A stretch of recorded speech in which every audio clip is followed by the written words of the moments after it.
கன்னிராசியில் பிறந்திருப்பாங்க. Higher position, நல்ல பொசிஷனில் இருப்பாங்க, அவங்க கன்னிராசியில் பிறந்திருப்பாங்க. கன்னிராசிக்காரர்கள் ஒருத்தவங்க இருந்தால் போதுங்க, பல கும்பாபிஷேகத்தில் நடத்தலாம், பல நல்ல விஷயங்களை நடத்தலாம்,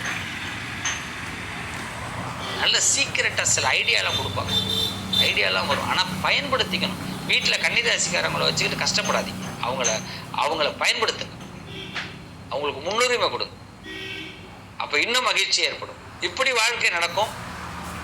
இளமை வாழ்க்கை நல்லா வரும். திருமண வாழ்க்கை எதையுமே கேர்ஃபுல்லாக, அது கேர்லெஸ்ஸாகவே எடுத்துப்பாங்க. அவங்களுக்குன்னு எதையும் ஒரு பெரிய அளவு எடுத்துக்க மாட்டாங்க. ஆனால் எல்லாமே தானாகவே கைக்கூடி வரும்.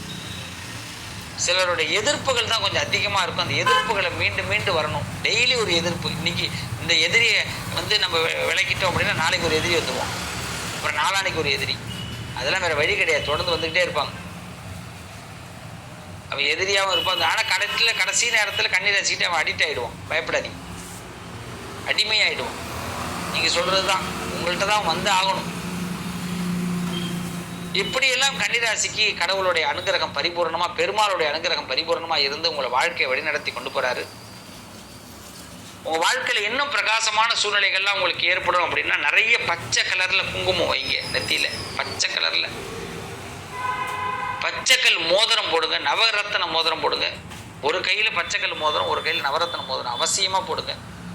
இந்த கருப்பு கயிறுலாம் காலில் கட்டாதீங்க. கன்னிராசியில் பிறந்தவங்க அந்த கருப்பு கயிறு அதெல்லாம் கட்டாதீங்க. காஞ்சியில் போய் காமாட்சியை போய் வழிபாடு பண்ணுங்க. காமாட்சி அப்படியே மனசில் பிரார்த்தனை பண்ணுங்க. கன்னிராசி என்பவர்கள் பெரிய மாற்றங்கள் ஏற்படும். கன்னிராசியை பொறுத்த வரைக்கும் திருநாமம் லைட்டாக எழுறது நல்லது, ரொம்ப விசேஷம். செந்தூரம் கையில் வச்சுக்கிறது ரொம்ப விசேஷம். உங்கள் வாழ்க்கையில் பெரிய திருப்புமுனைகளை ஏற்படுத்தும், மகிழ்ச்சிகளை ஏற்படுத்தும், ஆனந்தத்தை ஏற்படுத்தும்.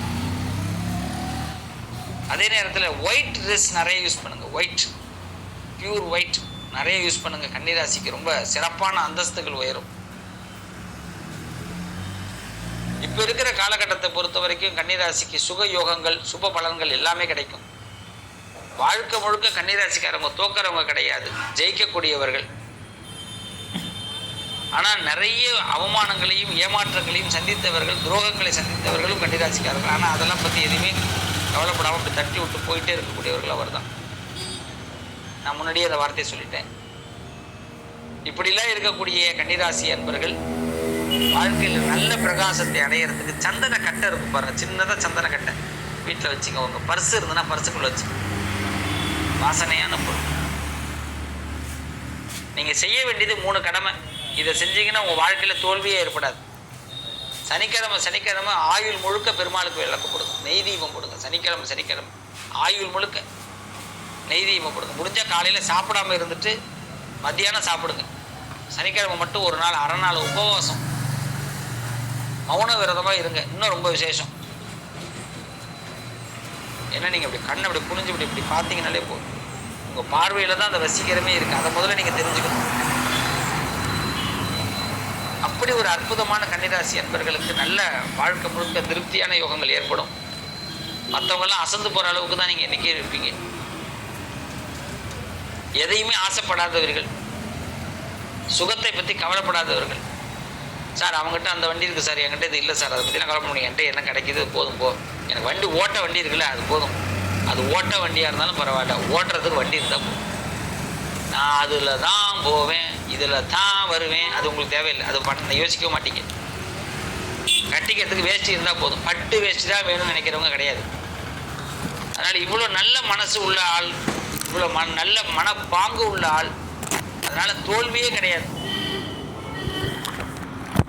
சார் சைக்கிளில் படுத்து தூங்கிடுவீங்க சார், சைக்கிளில் தூங்க முடியுமா?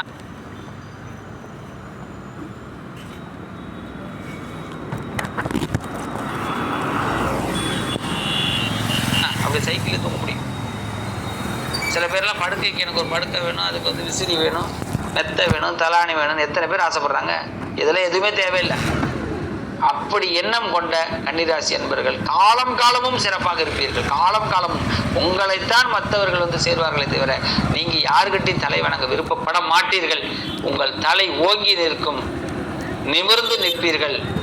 என்னைக்கும் நீங்கள் நிமிர்ந்து நிற்க வேண்டும் பெருமாள் அருளோடு என்று சொல்லி உங்களுக்கு சந்தேகங்கள் எதுவாக இருந்தாலும் உங்கள் ஜாதக சம்மந்தப்பட்ட சந்தேகங்கள் என்னோட வாட்ஸ்அப்புக்கு நீங்கள் அனுப்புங்க. நிச்சயமாக பேசுவோம். ஜாதகம் பார்க்குறதா இருந்தால் பார்க்கலாம். நிச்சயமாக நல்ல மாற்றங்கள் ஏற்படும். வாழ்க்கையில் உங்களுக்கு ஒரு உறுதுணையாக இந்த மணிகண்ட சிவம் நிச்சயமாக இருப்பேன். வாழ்த்துக்கள். நல்லதே நடக்கும். ப்ளே தமிழ் சேனலை தொடர்ந்து பாருங்கள்.